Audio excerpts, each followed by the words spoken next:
Hey, did you hear about those new Mustang rumors? No, because I think that Ford is making some really weird decisions lately. I guess I agree.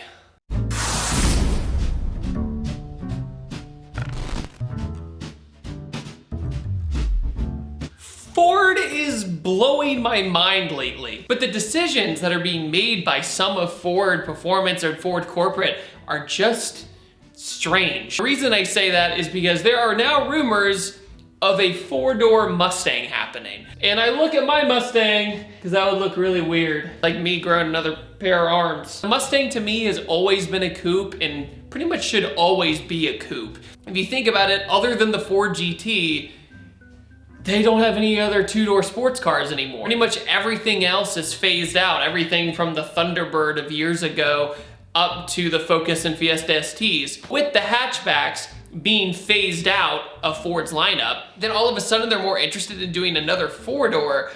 That's confusing to me. According to my buddies at Car Throttle, there was some leaked information about North American dealers plausibly getting a four-door Mustang. And the weird thing about it is who they're going after. They're going after the Porsche Panamera out of all cars. That's a really tall order to follow. And especially since the Ford Edge ST has gotten some mixed reception, to say the least. Look, I thought the SUV was pretty fun, but it is sad that the hatchbacks are gone, but let's move on from that. We're past that now. It's weird to me that they're trying to go after such a different market, which is the luxury four-door big car, if you know what I mean. The Porsche Panamera, the new one, when I drove it at the Porsche Experience Center, that was like on a whole different level of good. Especially the e-hybrid, which has the Porsche 918 technology in it and whatnot. If they go after this four-door thing, they are going to have to make that car stupid fast. There's also rumors of it being a turbo V8. This is all speculation though, so I don't want to say that any of this is confirmed, but let's have a hypothetical discussion about it, right? I did a video about when they announced they're gonna do a performance electric SUV, which I don't think is a coincidence, and maybe the Edge ST is kind of a testing ground to see if that's going to be successful or not. Just start off with the combustion motor that everybody is used to, and then more lean towards a Mach 1 SUV. They announced that I thought was weird to take the Mach 1 away from this guy. They want to keep the Mustang around, that is their baby, but yet they're treating it in such a different way that it's hard to really analyze if it's gonna be around sometimes. If you change the Mustang into a four-door, I really hope that there's gonna be the two-door still around. I'm assuming they're gonna have the two-door still around. If they go to four-door, it's gonna be hard to pull off with the body lines. If you look at every other company right now, everybody's trying to do different things. Lamborghini with their Urus. This is kind of the same discussion we had with the big SUVs, but now a lot of people are trying to make one car fits all. And I don't know if car companies realize that enthusiasts especially, maybe to the common people who aren't into cars want a car that is one size fits all.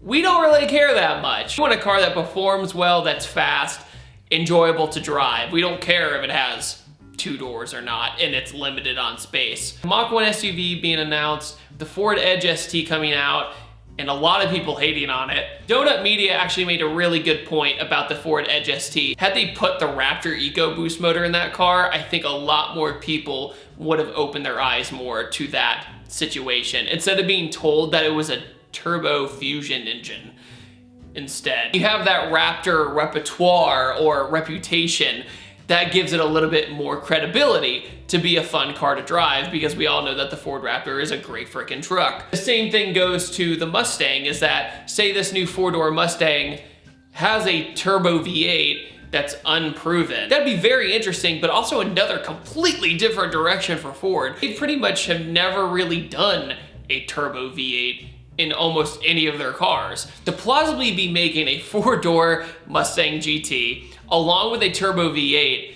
that is gutsy, but I don't know if the guts are in the right place, because it is such a different thing, and it's gonna be hard to weed people out of, I only think of Mustangs as muscle cars or two doors. A traditional muscle car is a two-door, sporty kind of car with a big motor up front. When the S550 Mustang was unveiled back in 2015, a lot of people said it looked like a Ford Fusion, a lot of people said it looked like a Honda Accord. Later down the road, people kind of eased up on that and saw the potential of the chassis of looking like a beautiful car. However, this four-door Mustang is gonna be really hard, I think, in design language.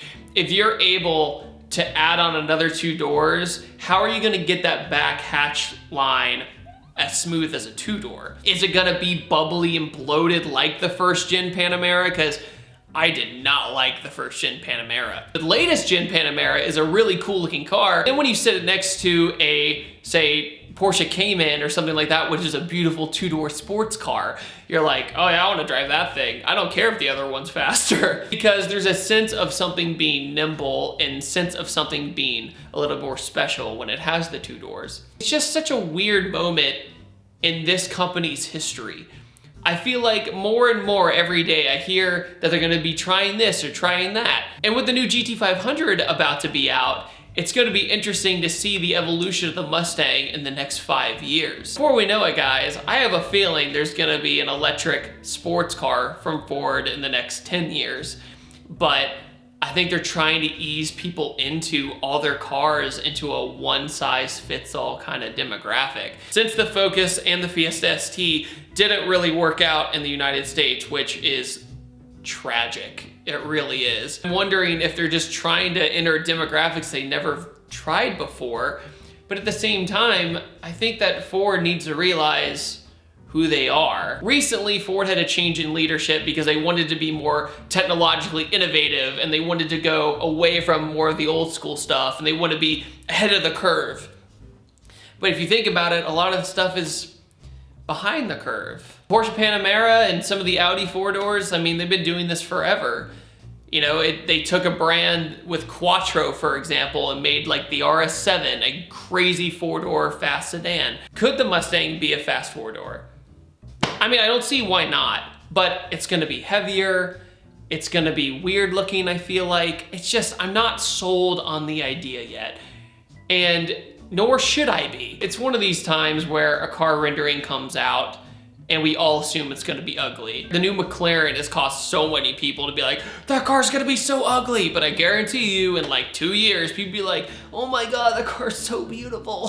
From the time I got this car in 2012, up until now, think of all the things that Ford has changed differently.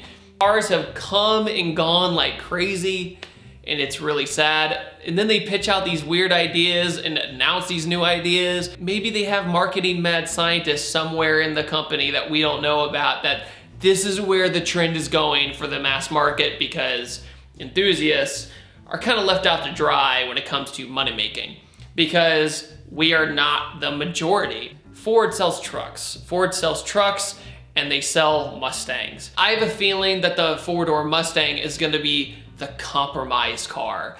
It's gonna be the husband and wife when they have a child. And the dad goes, honey, I've always wanted a Mustang. Can I please get a Mustang? It has baby seat holders. And the wife is like, absolutely not. It doesn't have 4 doors. It's gonna be a pain in the butt to get it in and out.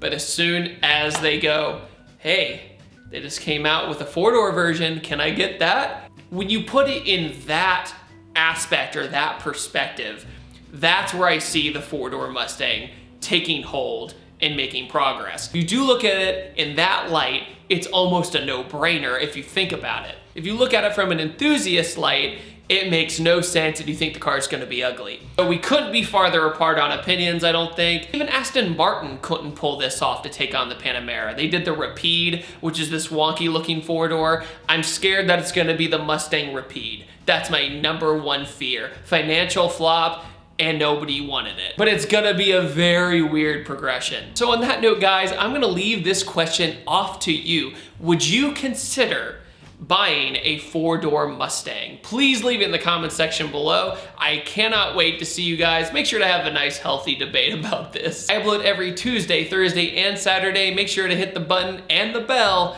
and I will see you guys next time, and take it easy. Have a wonderful day. Hey, you want to feel like a car washing badass? Here, use this. Load foam cannon with 4 to 5 ounces, along with a little bit of clean water. Rinse car, spray epic, super thick sudsy foam onto car. Rinse off. If you want to support this channel while also cleaning your car with the best stuff around, make sure to head over to www.pattersoncarcare.com. Made by car dudes, for car dudes.